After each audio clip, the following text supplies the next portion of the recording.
On April 1st, 2021, I ditched a career I absolutely hated to better myself and do the things I've always wanted to do. And that included my growing love and obsession with Ireland.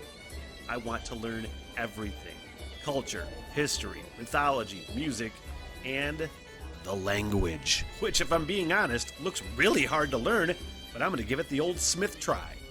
Then, of course, there is my love of pubs and the role that they've played throughout history, and no better example of that than on that beautiful, beleaguered island in the North Atlantic, Ireland. April 1st, 2026, I depart for the Emerald Isle, and for 1 year, I'll hike town by town and conduct interviews with pub owners, pub regulars, historians, town know-it-alls, musicians, and basically anybody that wants to talk to me. If you'd like to support the project and the journey, basic Patreon support is only $3 a month, but just liking a video or subscribing to the channel and following the journey is just as helpful. I'm always looking for volunteers to work as liaisons for the project too, so if you live in Ireland and know people, feel free to hit me up. This is a huge goal and I need all the help I can get. The Smitty Learns Irish Pubcast begins April 26th and will be my life's work. Thank you. Who's the name of this new patron? Kate. Kate is a new patron and dropped an immediate message after becoming a patron. An absolute must for a stoner reaction rock raider that I didn't see on your playlist is the most influential rock band to ever form in Ireland. Dublin in 1983. That's a bold statement. Just on my limited knowledge already, I feel like that's a bold statement. My Bloody Valentine. Their album Loveless is widely considered one of the greatest albums of all time. It's currently ranked number 8 all time, number 2 for the 90s, number 1 for 1991 on Rate Your Music. My Bloody Valentine, or MBV, pioneered the shoegaze subgenre of rock. That's new. Which was named so because they would stare at their pedal boards while playing. Shoegaze influenced later movements like grunge, trip hop, and post-rock. For example, Billy Corgan of the Pumpkins, Smashing Pumpkins, credits MBV as a direct influence on their debut album Gish, which I've never listened to all the way through. Even calling the closing track a complete ripoff of the My Bloody Valentine sound. No shit. If you only have time for single tracks, I especially recommend Sometimes a Loomer for stoned listening. No, we're not stoned today necessarily. We're elevated, but we're not stoned. There's stuff to do. For sober listening, which we'll do at another time, Only Shallow will suit that. I'm sure that'll be good stoned too, you know? What do we want to do first? Let's do Sometimes. I think this could be the official video.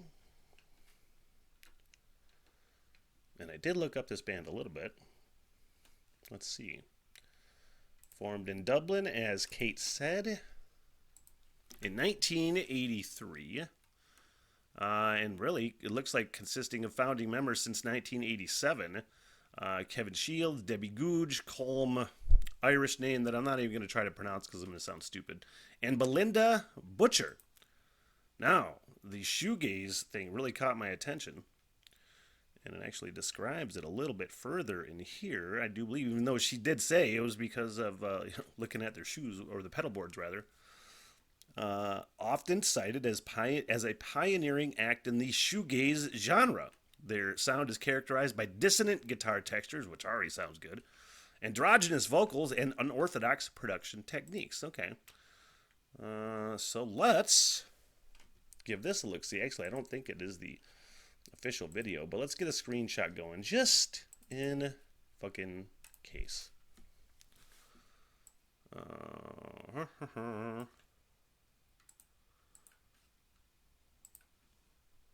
We should have some music playing when I'm getting screenshots going, or something else otherwise prepared. Just some fucking Jeopardy music or something. All right, screenshot in 3, 2, 1. Sometimes from My Bloody Valentine. I'm excited. It is definitely dissonant guitar riffs. definitely dissonant guitar riffs. Sounds fucking gnarly.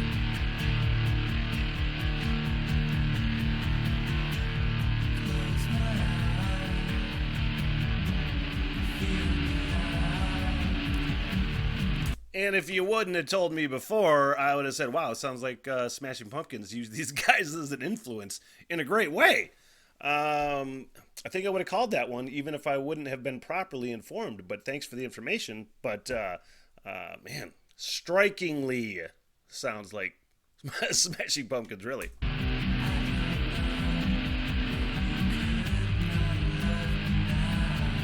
And even vocally, like it's blowing my fucking mind right now, if I'm being honest. Like even vocally, and I'm just now putting together, like Billy Corgan's vocal stylings. I always thought was, I mean, it doesn't sound like Billy Corgan, but it sounds like Billy Corgan emulated his style off this for sure, as was already mentioned. But the androgynous vocals thing, I never would have put that together. That that was probably the way to describe it. But I'm like, oh, oh,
man, I've been sitting here just trying to pick out the layers, you know, uh, because it has been brought up. Now all I can do is just think of the Smashing Pumpkins relation, and just think, oh man, just the like that tone, so gnarly.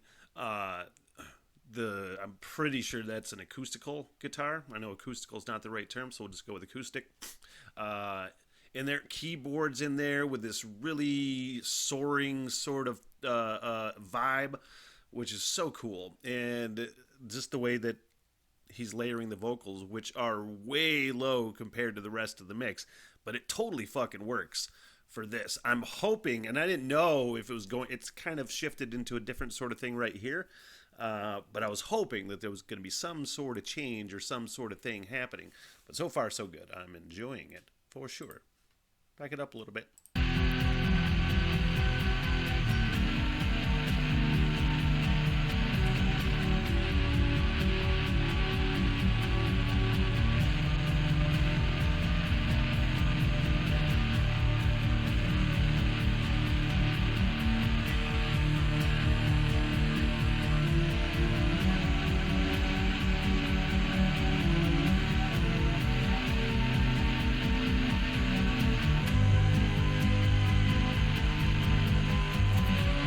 I'm even on the fence if that's keyboard or vocals. I'm really not sure because the vocals are so low in the mix. It sounds like keys, so I could be wrong. I'm wrong quite a bit, you know, and I'll be more in the future.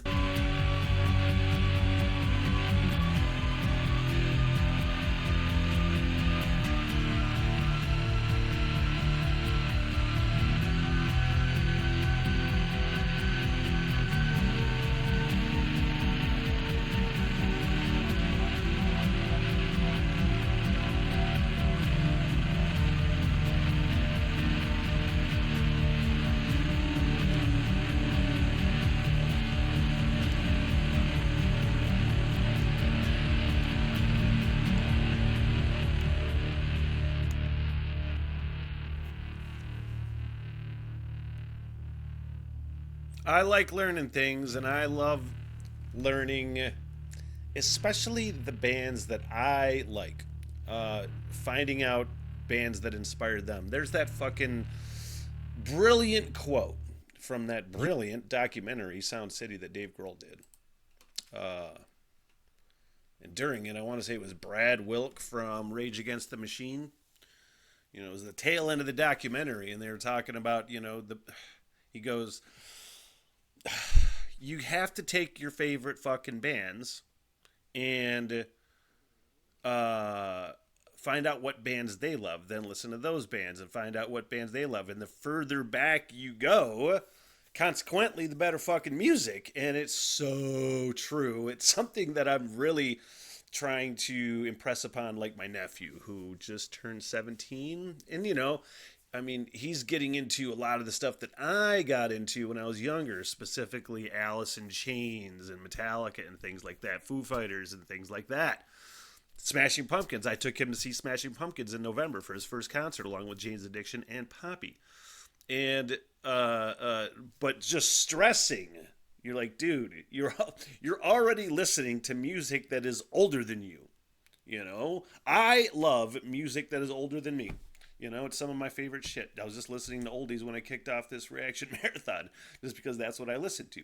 But really, going back and finding the bands that inspired the bands you love is so crucial. From just even like a mild or just a mild fan standpoint, you know, it's really fun. Hey, Kate, who suggested that, is on the live stream. Kate, thanks so much for becoming a patron. And Pumpkins and Jane's Addiction was pretty fucking awesome. It was also my first show that I ever wore, and the only show, because I had Bell's palsy a couple years ago, and the hearing is super sensitive on my left side, especially with like higher tones. And it fucking hurts. So I had to wear earplugs during that concert, and it was so cool. I'm like, why didn't I do this earlier? Because it's not too loud. You hear the sound in your body, and you still feel the music in your body. But it's like listening to something with headphones on. You know, it's just not too loud. It's pretty good. And that's how I'm going to listen to shows from now on. A, because it's preferred. And then hearing loss is not preferred. It is also preferred or not preferred. Whatever the term is about hearing loss being bad. That's it. That's it, and that's all. What the hell? Everything!